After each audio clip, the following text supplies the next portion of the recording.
Amém? Desejamos esse Deus, amém? Temos fome desse Deus, amém?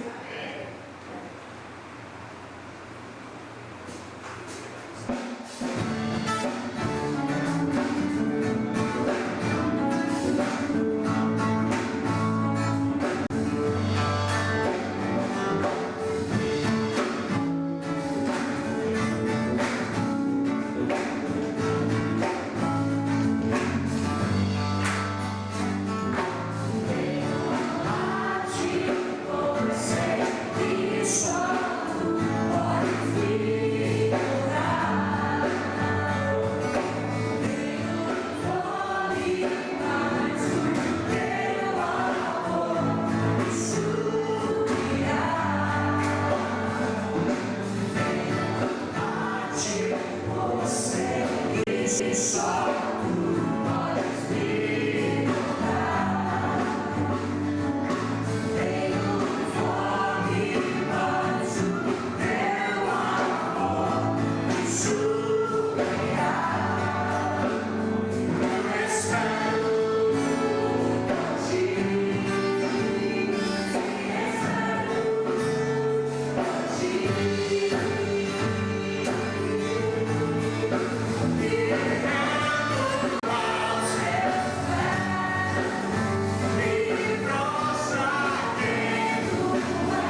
de Lucas, estamos no capítulo 22, e hoje nós vamos ver os versículos de 7 a 20.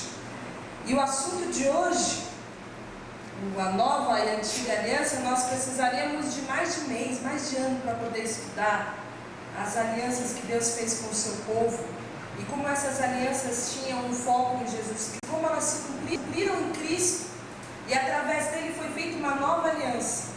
A minha proposta, a minha ideia no nosso estudo não é exaurir o assunto, mas a gente vai dar só uma pincelada para entender como que Cristo, nessa última refeição com os seus discípulos, substituiu a Páscoa, que era a representação da antiga aliança, da aliança mosaica feita com o seu povo, com a ceia.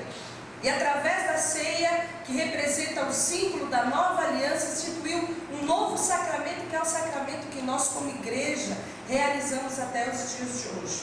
E o nosso texto começa no versículo 7 e diz o seguinte: finalmente chegou o dia dos pães sem fermento, na sua tradução talvez diga pães ázimos, no qual devia ser sacrificado o cordeiro pascal.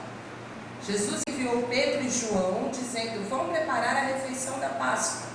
Onde queres que a preparemos? Perguntaram eles. Ele respondeu: ao entrarem na cidade, vocês encontrarão um homem carregando um pote de água. Talvez a sua tradução diga um cântaro de água, é a mesma coisa.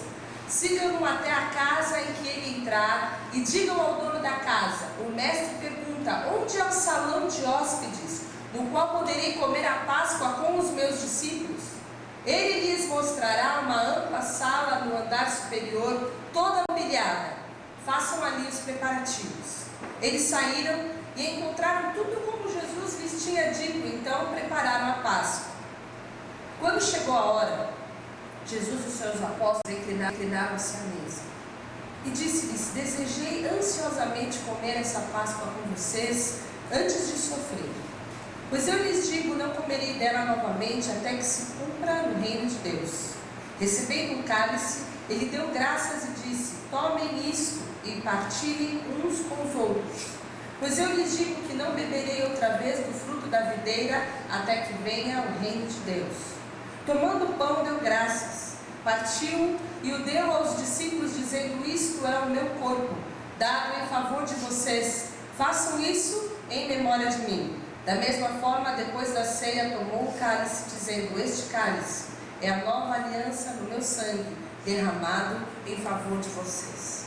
E junto com esses versículos, eu gostaria que vocês guardassem esses dois, de João 1:29 e de Apocalipse 13:8.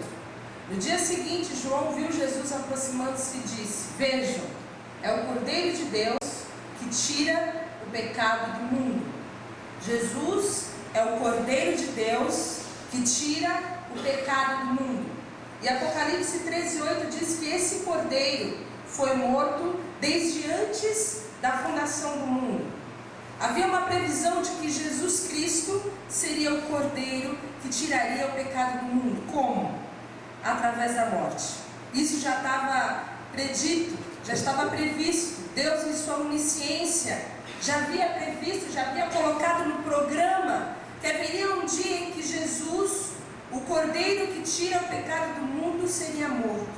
E nós estamos no dia em que Jesus vai ser morto. É noite de quinta-feira, onde Jesus começa os preparativos da Páscoa, junto com os seus discípulos. A sexta-feira começa para eles ao cair da noite, ao pôr do sol. E até o final do dia, Jesus vai estar morto. Às 15 horas dessa sexta-feira, Jesus vai estar morto, mas muita coisa ainda vai acontecer, muitas semanas, talvez nós estejamos juntos até que a gente possa estar nesse momento. E nesse dia, Jesus põe fim à velha aliança, o Antigo Testamento, inaugura a nova aliança e o Novo Testamento. Mais do que isso, ele deixa um retrato, ele deixa uma imagem. Ele fala para os seus discípulos: olha, eu vou sofrer, eu vou morrer, mas eu quero que vocês se lembrem de mim assim. Quando vocês se lembrarem de mim, eu quero que vocês se lembrem da minha morte. Milênios haviam sido realizadas uma celebração aonde eles olhavam para trás e eles comemoravam o poder de Deus e o grande livramento do povo de Israel do Egito. Aquela Páscoa, aqueles milhares e milhares de Páscoas que haviam sido comemorados ao longo desses anos, foi com vista àquela grande libertação que houve do povo de Israel quando estavam debaixo do governo da escravidão do Egito. E Jesus fala: agora é o seguinte, eu quero que vocês se lembrem de mim. Eu quero que vocês se reúnam e vocês comam, lembrando da verdadeira libertação. Que vocês se lembrem da libertação do pecado. Daqui para frente vocês não vão mais olhar para o Egito. Daqui para frente vocês não vão olhar para aquela libertação. Vocês vão olhar para a cruz. Vocês vão olhar para o pão que é o meu corpo e para o cálice que é o meu sangue que foi dado por vós. E a Páscoa, você olhando essa imagem, talvez se lembre do que a Páscoa representa. Quando a gente é pequenininho e vai para a escola dominical, a gente entende o que é a Páscoa, mas talvez alguns dos irmãos aqui não tenham participado da classinha e não saibam o que é a Páscoa. A Páscoa foi um momento que se deu porque o povo de Israel estava em cativeiro. E eles estavam em cativeiro há 400 anos. Eles estavam sendo escravizados pelo faraó ali no Egito. E Deus libertou aquele povo debaixo da liderança de Moisés, depois de uma série de muitas pragas, de 10 pragas. O faraó ficou tão perturbado que acabou deixando que o povo fosse embora. Mas o que aconteceu é que a praga final foi a morte dos primogênitos. A última praga foi a morte dos primogênitos. Primogênito em cada família, o primogênito de cada pessoa, de cada familiar e também dos animais, iria morrer. O anjo da morte ia passar e em cada casa o primeiro filho e o primeiro animal iria morrer. A única forma de que aquela casa, aquele primogênito fosse preservado era que fosse aspergido o sangue de um cordeiro nos umbrais das portas, nas laterais das portas. Dessa forma, quando o anjo da morte passasse, ele veria o sangue. E ao ver o sangue, aquele primogênito guardado naquela casa não iria morrer. Então nós entendemos desse sacrifício que foi feito do cordeiro, dessa instituição da Páscoa, duas coisas. A primeira é que para ser livre do julgamento é necessário um sacrifício. Para que fosse livre da morte, era necessário que houvesse uma outra morte. E essa morte podia ser de um substituto. É a segunda coisa. Para ser livre do julgamento era necessário um sacrifício. E esse sacrifício, essa morte, podia ser de um substituto. Então, o que Deus estava dizendo é: eu vou poupar você do julgamento através da morte de um substituto. E é essa a mensagem da Páscoa. A mensagem da Páscoa até hoje, a mensagem de Deus à humanidade, a mensagem sobre o julgamento por causa do pecado, é que Deus oferece um livramento através da morte de um substituto inocente. Vocês entendem isso?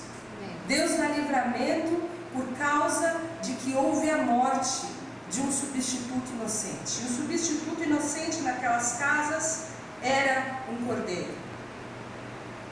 Era o mesmo cordeiro que seria sacrificado outras muitas vezes para que houvesse a expiação do pecado do povo.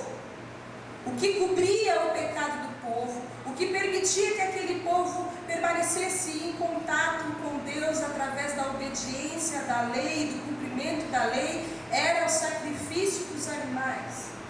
Aquele sangue derramado, aquele sangue aspergido, expiava o pecado do povo. O problema é que o sacrifício dos animais não eram substitutos definitivos. Todos os dias, animais eram sacrificados e o pecado era expiado, o sangue aspergido sobre o altar, o sangue dos animais cobria o pecado do homem.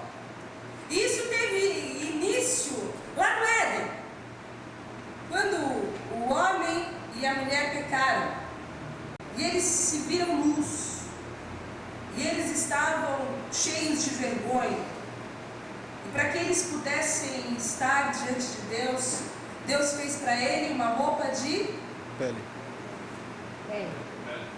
de pele.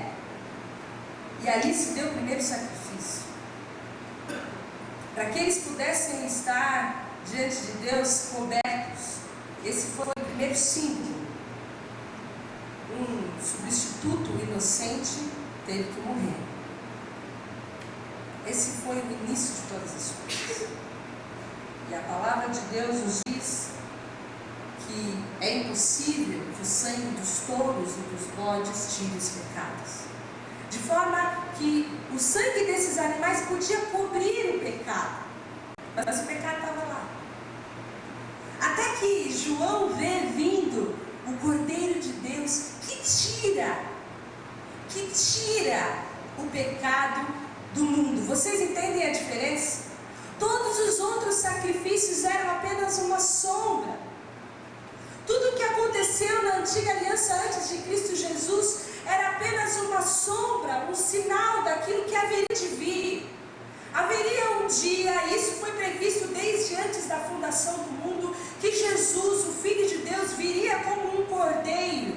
E esse cordeiro seria sacrificado, seria um substituto inocente, para que através da sua morte nós tivéssemos livres da morte.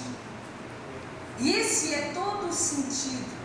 Que quando hoje Deus nos olha, já não há mais pecado, porque o Cordeiro de Deus tirou o pecado. Nós nos relacionávamos com Deus, o nosso relacionamento antes de Cristo era um relacionamento debaixo do critério do pecado. Mas quando nós estamos em Cristo Jesus, nós não temos pecado, porque o Cordeiro de Deus tira o pecado do mundo. Historicamente houve um jardim, e naquele jardim houve um homem que, ao tomar a decisão entre fazer a vontade de Deus, que era que ele não comesse da árvore do bem e do mal, ou fazer a vontade dele, que era comer, ele escolheu fazer a sua própria vontade. E esse foi o pecado, foi a rebeldia. Muitos anos depois houve um outro homem, também num jardim, que orou: se possível, passa de mim esse cálice. E a grande diferença, irmãos, é que ele continuou a oração dizendo: todavia não seja feita a minha vontade, mas a tua vontade. E em Cristo Jesus houve o rompimento de toda a rebeldia humana. E ele então se torna o novo Adão perfeito. Aquele que, se nós estivermos, nós seremos livres de todo o pecado. Ele é o Cordeiro de Deus que se ofereceu. E por isso que essa é a última Páscoa. Por isso que não há necessidade mais de nenhum outro cordeiro ser sacrificado na Páscoa. Porque todos os pecados outrora cobertos já não existem mais em Cristo Jesus. Já não há mais necessidade de sacrifícios, porque Ele, por um só sacrifício, acabou com o problema do pecado da humanidade. Por isso que essa é a última Páscoa. Por isso que não são necessários mais sacrifícios, apontando para o que viria. Porque aquilo que era sombra se tornou realidade em Cristo Jesus. E o nosso texto começa dizendo que haveria uma preparação. Jesus enviou Pedro e João, dizendo para eles o seguinte: vão preparar a refeição da Páscoa. Aonde queres que a preparemos? Perguntei eles. E ele disse o seguinte: ao entrarem na cidade, vocês encontrarão um homem carregando um pote de água. Sigam-me até a casa em que ele entrar e digam ao dono da casa: o mestre pergunta onde é o salão de hóspedes, o qual poderei comer a Páscoa com os meus discípulos. Eles lhe mostrarão uma ampla sala no andar superior, toda mobiliada. Façam ali os preparativos. Eles saíram e encontraram tudo como Jesus lhes tinha dito. Então prepararam a Páscoa. Vocês se lembram que Jesus tinha feito uma coisa parecida quando ele ia entrar em Jerusalém? Vocês vão encontrar um jumentinho e tal, vocês vão virar ali e tal. E é incrível como eles não duvidam, né? Vocês vão ver um homem passando, ele vai estar segurando o canto, vocês vão entrar naquela casa, vocês vão perguntar assim, assim.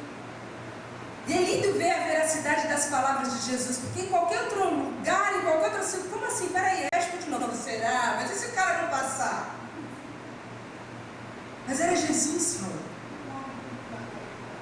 E isso são algumas peculiaridades, porque um homem não segura um cântaro. Quem levava os cântaros, quem levava os baldes de água eram as mulheres.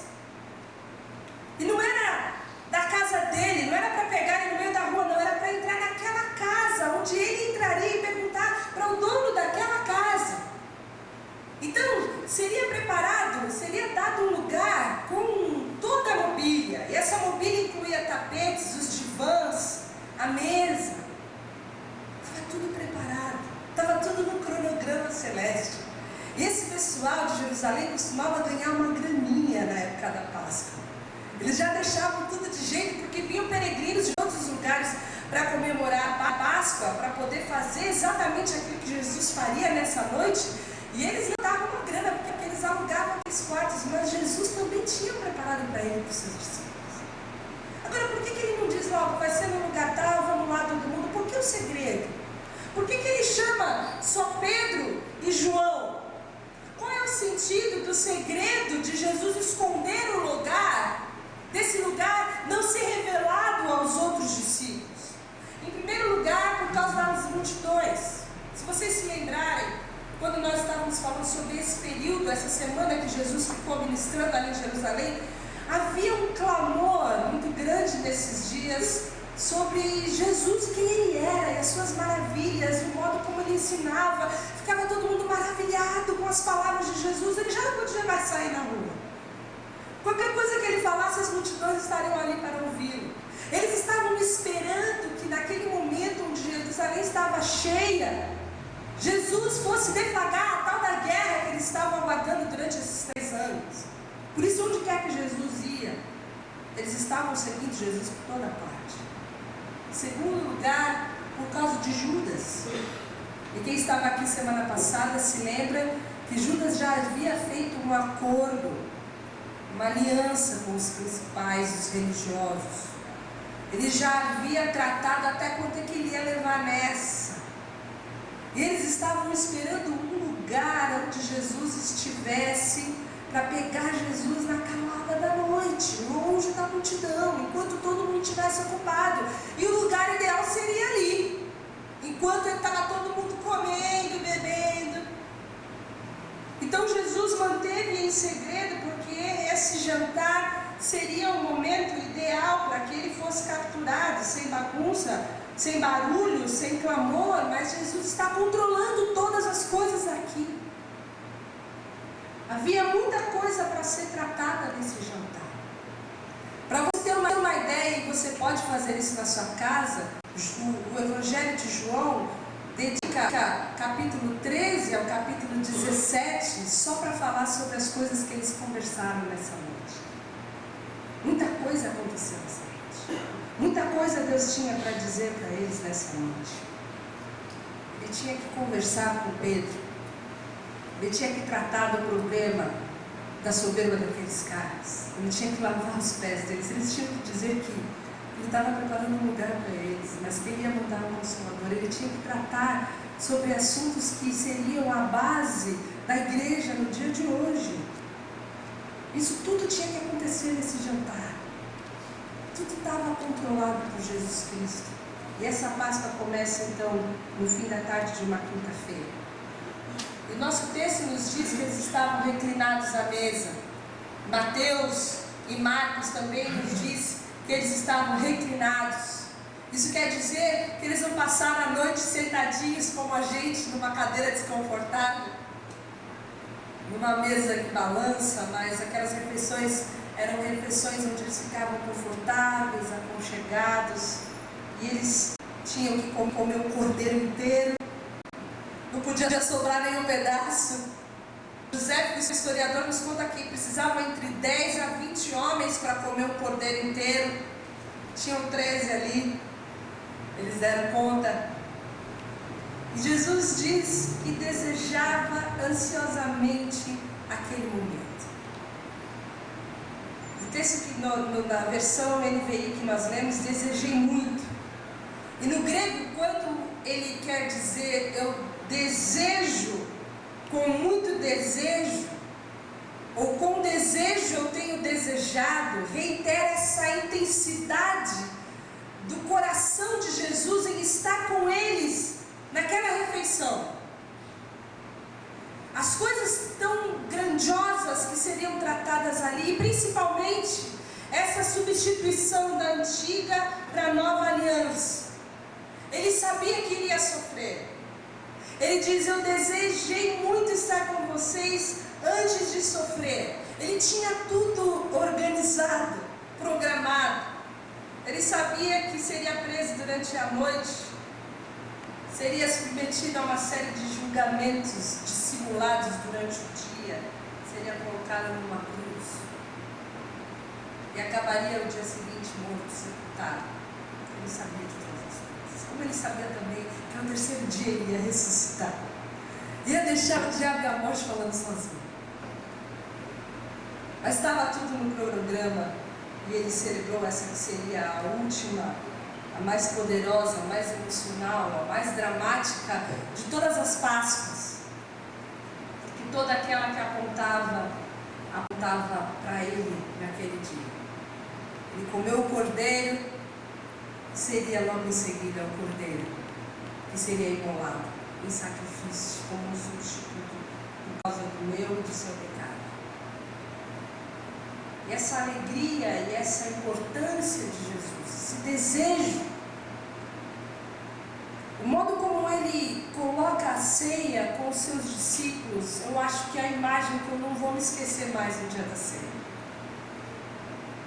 Eu fui criada dentro de um mecanismo, inicialmente era quando eu era pequenininha, divorciada da graça de Deus, aquela ideia legalista que dia da ceia era dia de conserto, era dia de quebrantamento, dia de que você tem que colocar tudo em ordem, tem que pedir perdão aos pecados, tem que fazer.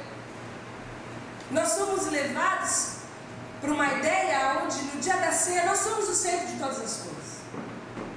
Nós passamos o dia inteiro pensando naquilo que fizemos ou que não deveríamos fazer, etc. Isso para quem tem um mínimo de consciência. O mínimo, né? Estou nem dizendo aqueles que levam a ceia como se fosse um culto a mais, que não tem noção nenhuma do que representa no reino de Deus a ceia do Senhor. Falando para aqueles que entendem. E eu vejo aqui que a ceia é uma alegria pessoal de Jesus. É algo em que ele se agrada. É algo que ele desejava ansiosamente estabelecer. Para que nós pudéssemos ter a Cristo, a sua morte, o seu sacrifício em memória, como algo eterno e sacramental nos nossos corações, com essa mesma alegria, porque ele é o mesmo. Ele foi o mesmo ontem, hoje será eternamente. E eu tenho certeza que o dia de ceia é o dia que ele deseja ansiosamente estar conosco aqui, irmãos. E é dessa forma que eu quero que você acorde no primeiro domingo de cada mês, pensando: Jesus deseja ansiosamente estar reunido conosco ali naquele dia. É esse o sentimento. Era esse o sentimento de Jesus ali naquele momento. E ele começa então a Páscoa, e ele diz que ele não comeria mais dela até que fosse cumprido o reino de Deus. Nós vamos falar sobre isso no final. E duas observações eu quero colocar, irmãos, sobre essa última Páscoa. Em primeiro lugar, é que Lucas faz um relato muito breve. Se nós levarmos em comparação o Evangelho de João e o quanto ele detalha o que aconteceu nessa refeição, nós vamos ver que o relato que nós temos aqui de Lucas, ele é bem exíguo, é bem curtinho. Isso porque ele está trazendo apenas um contexto histórico. E ele está escrevendo isso 30 anos depois, debaixo de informações que ele recebeu.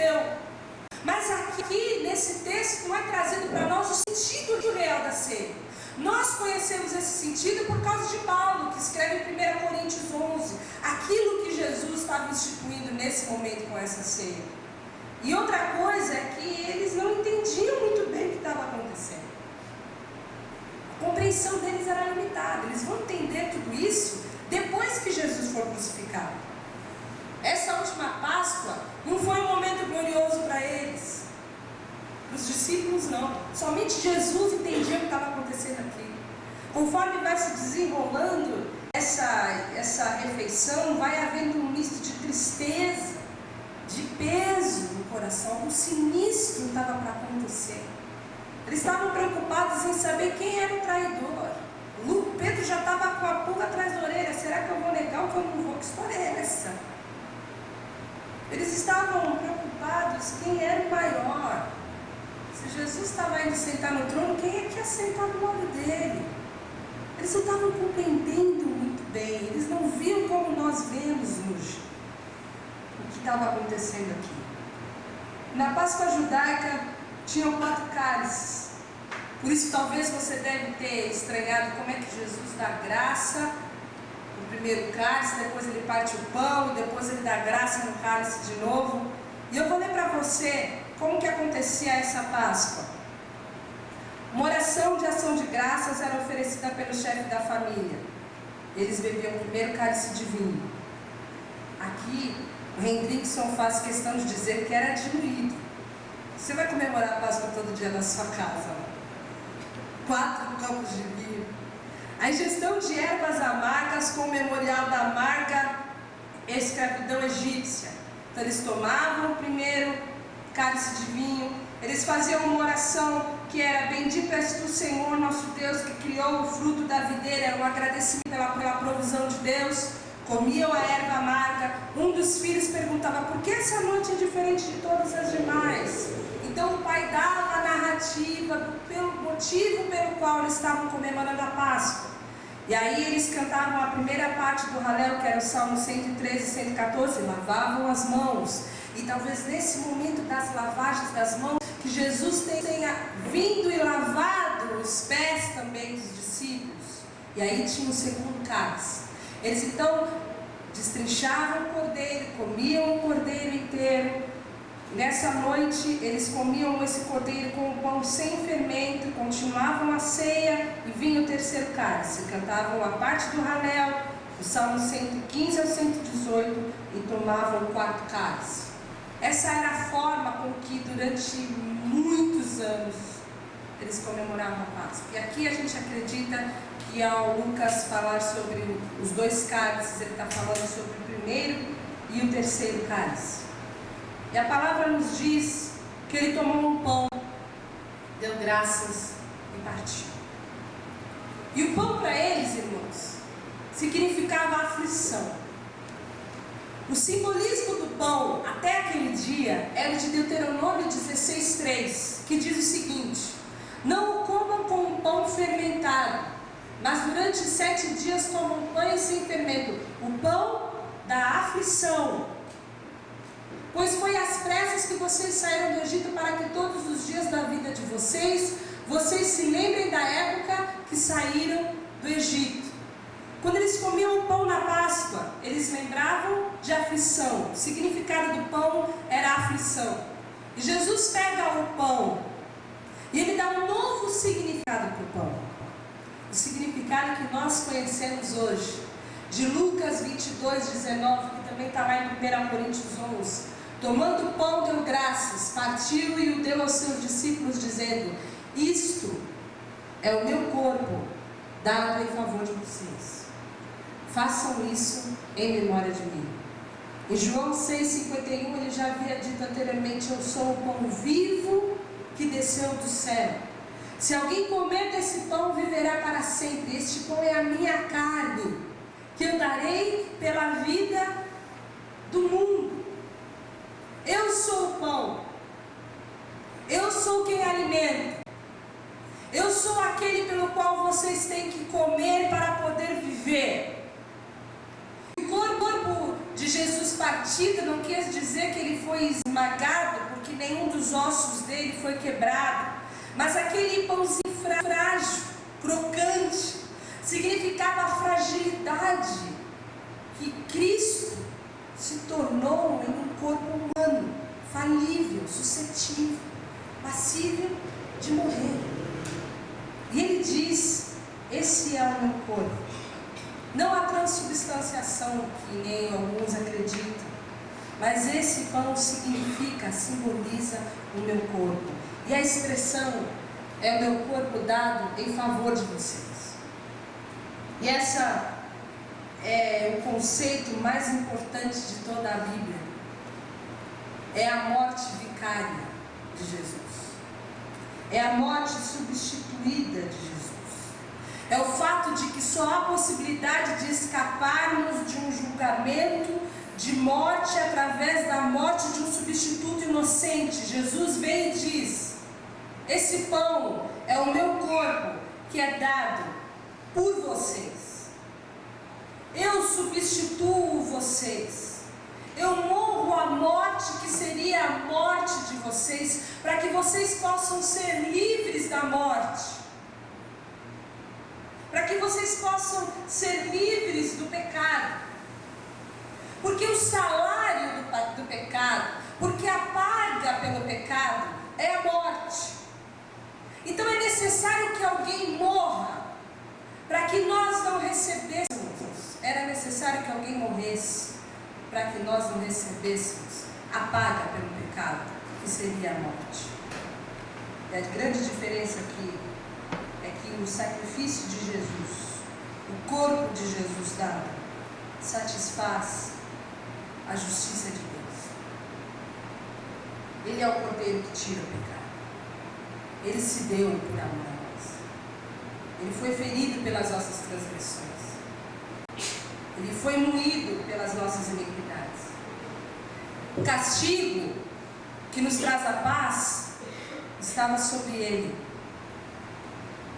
Pelas suas pisaduras é que nós fomos sarados. Só por causa disso é que o pecado foi perdoado. Porque a justiça de Deus foi satisfeita. E você nunca destitua a bondade de Deus da justiça de Deus. Porque Ele é bom, mas Ele é justo. Ele é tão justo quanto Ele é bom.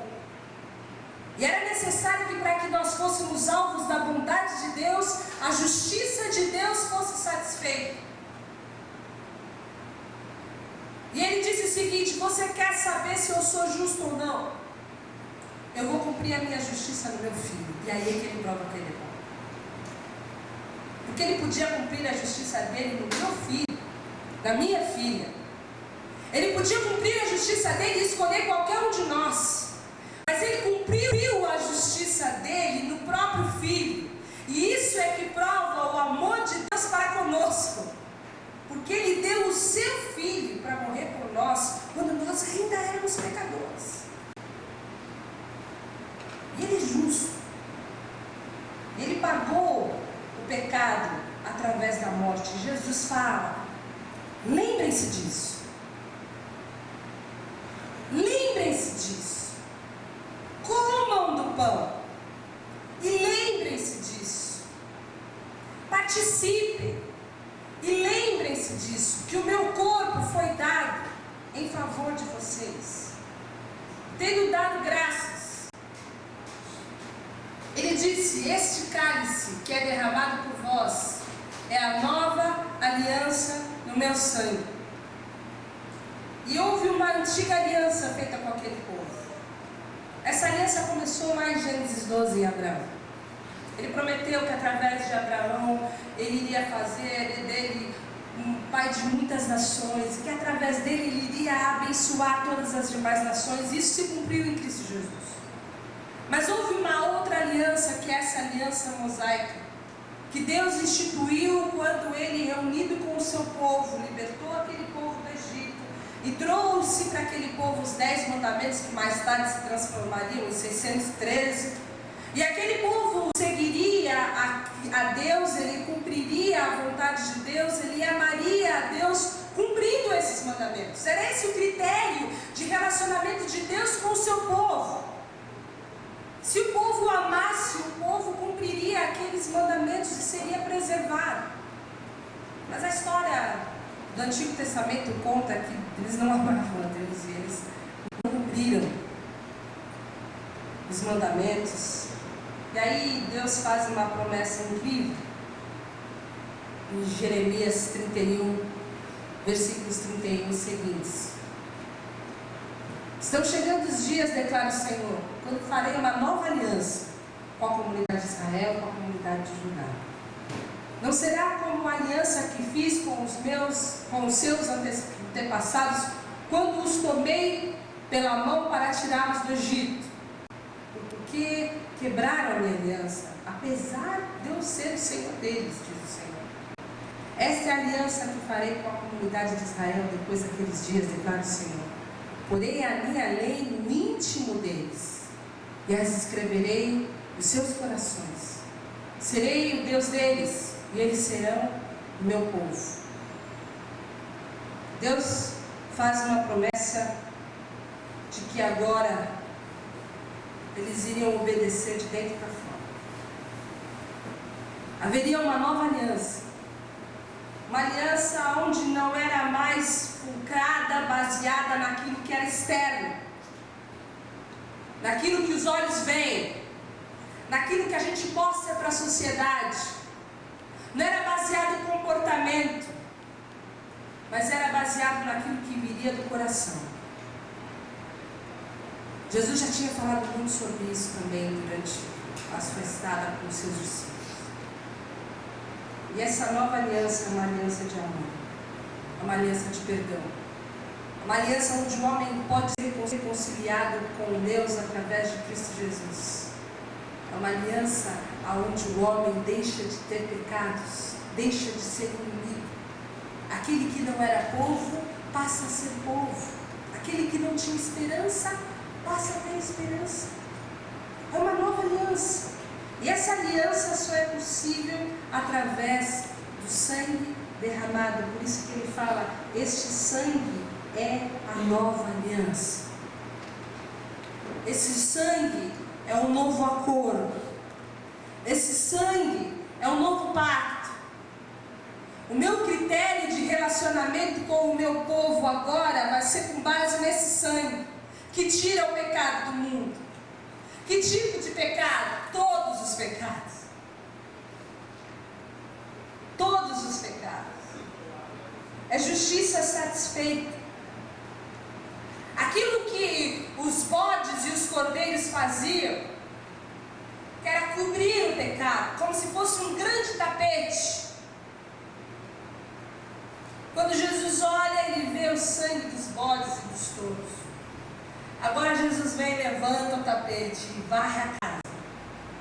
Ele tira o pecado do mundo. E este é o novo pacto. O pacto que na continuidade diz, porque eu lhes perdoarei a maldade e não me lembrarei mais dos seus pecados.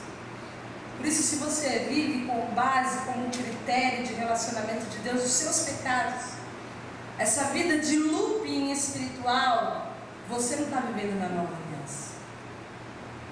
Porque o critério de relacionamento de Deus com o seu povo é de um povo totalmente perdoado pelo sangue do Cordeiro que tira o pecado do mundo. Isso é liberdade. Isso é perdão. Isso é o fim das nossas consciências culpadas. Isso é o fim das nossas prisões, dos grilhões que nos atormentam. Nós somos livres pelo sangue do Cordeiro.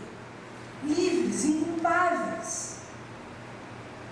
Nós temos visto que Ele é o Cordeiro de Deus que tira o pecado do mundo. Se para ser livre do julgamento era necessário um sacrifício à morte, e essa morte podia ser de um substituto, a justiça de Deus foi satisfeita. Em 2 Coríntios 5:21 diz que Deus tornou pecado por nós aquele que não tinha pecado, para que nele nos tornássemos justiça de Deus. E esse é o motivo pelo qual nós somos perdoados, irmãos. Não é porque Deus é bom somente, é porque Ele é justo. E Ele cumpriu a sua justiça no seu próprio Filho, e é por isso que Ele é bom. Porque Ele foi o Filho dele que sofreu a maldição do pecado e da separação e da morte. Essa última ceia, essa última Páscoa, é a inauguração da nova ordenança, não só para o judeu, mas para todos nós, para todos os que creem, para aqueles que seriam a igreja de Cristo. Então, a ceia não é só sobre o meu amor, sobre o meu compromisso, sobre o meu pecado, sobre a minha retidão, sobre os meus erros, sobre os meus ais. Eu não vou à ceia hoje. A minha vida está tudo errado. Nem li a Bíblia essa semana. Eu não vou. Estou longe de Deus. Jesus estava participando da sua ceia com Pedro. Queria negá-lo. Dali a umas horas ia pegar uma espadona e cortar a orelha de alguém. O Judas.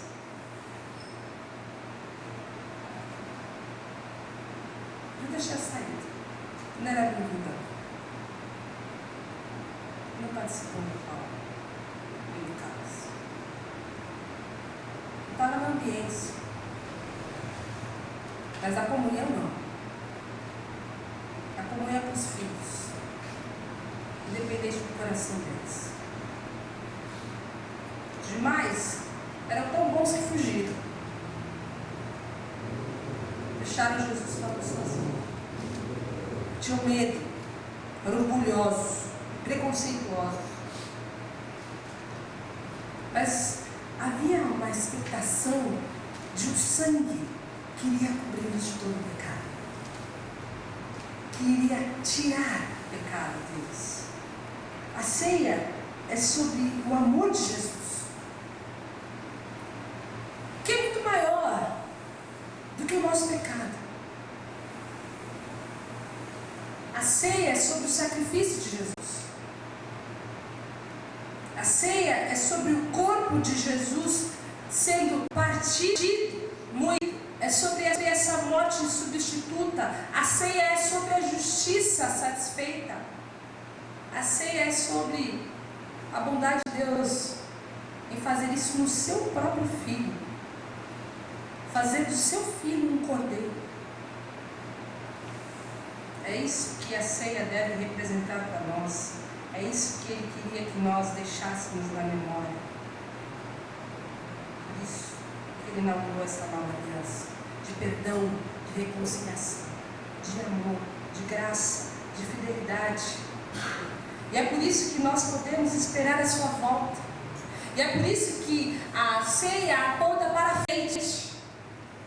Porque a Páscoa, de alguma maneira, envolvia o sacrifício do cordeiro e foi feito para livrar os primogênitos da morte, mas ela também significava uma etapa preparatória para a libertação do Egito.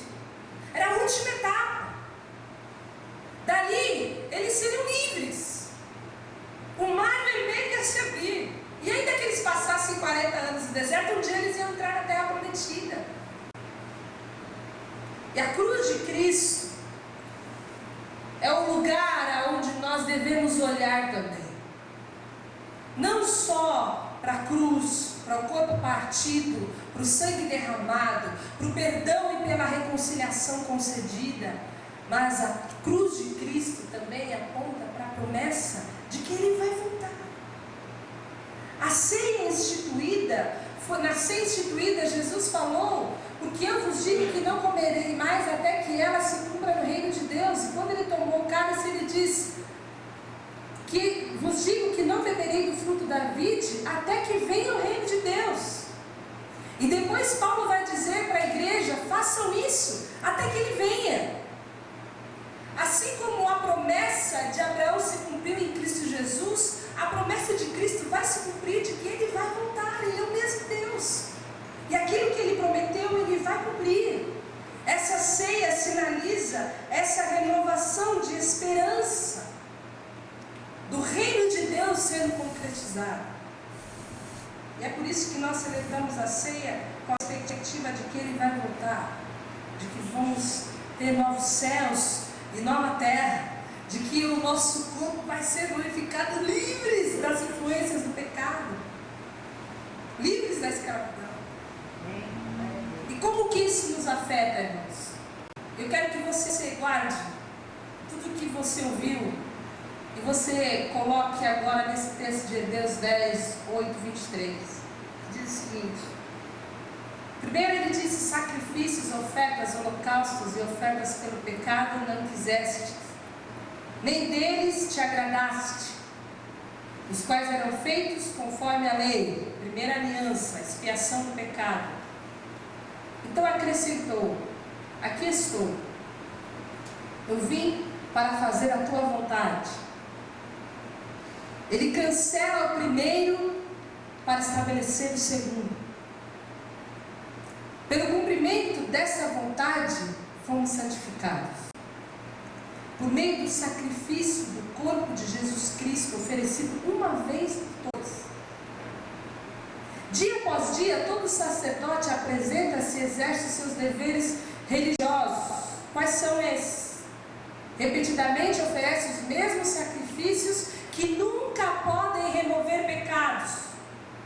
Mas quando este sacerdote, Jesus, acabou de oferecer para sempre um único sacrifício pelos pecados, assentou-se à direita de Deus. Daí em diante, ele está esperando até que os seus inimigos sejam colocados como estrado dos seus pés, porque por meio de um único sacrifício, ele aperfeiçoou para sempre os que estão sendo santificados. O Espírito Santo também nos testifica a esse respeito. Primeiro ele diz, e esse é o texto de Jeremias: esta é a aliança que farei com eles depois daqueles dias, diz o Senhor.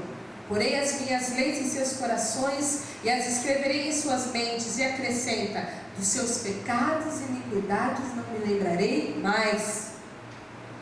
Onde essas coisas foram perdoadas, não há mais necessidade de sacrifício pelo pecado. Portanto, isso tudo foi o que nós vimos. Vocês conseguem ver o que nós vimos nesses versículos? Sim.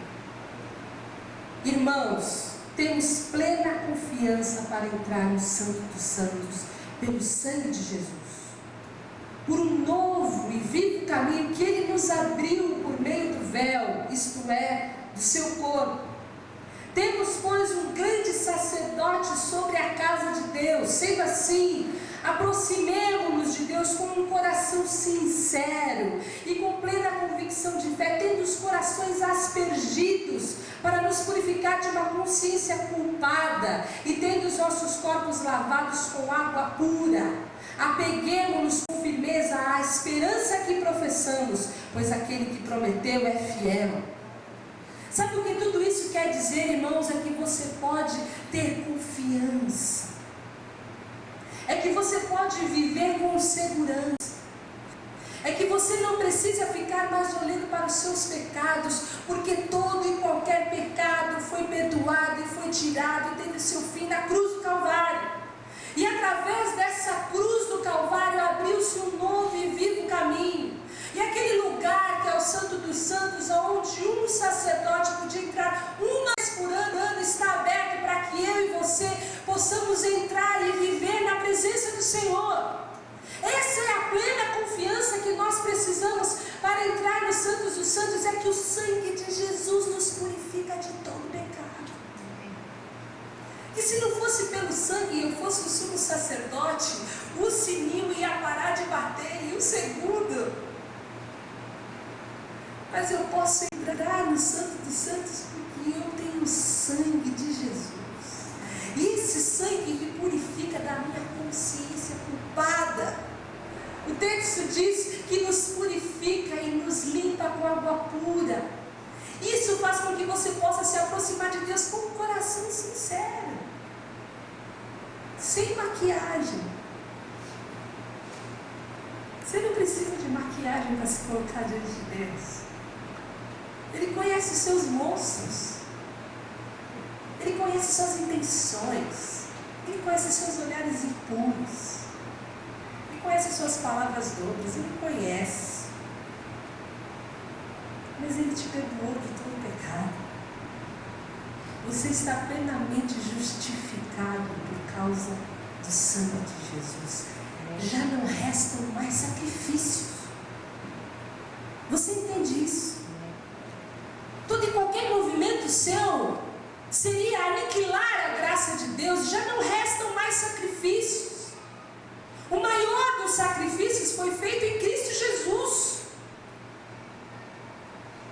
Coração limpo, mente limpa, mente lavada, corpo lavado, purificado com água limpa.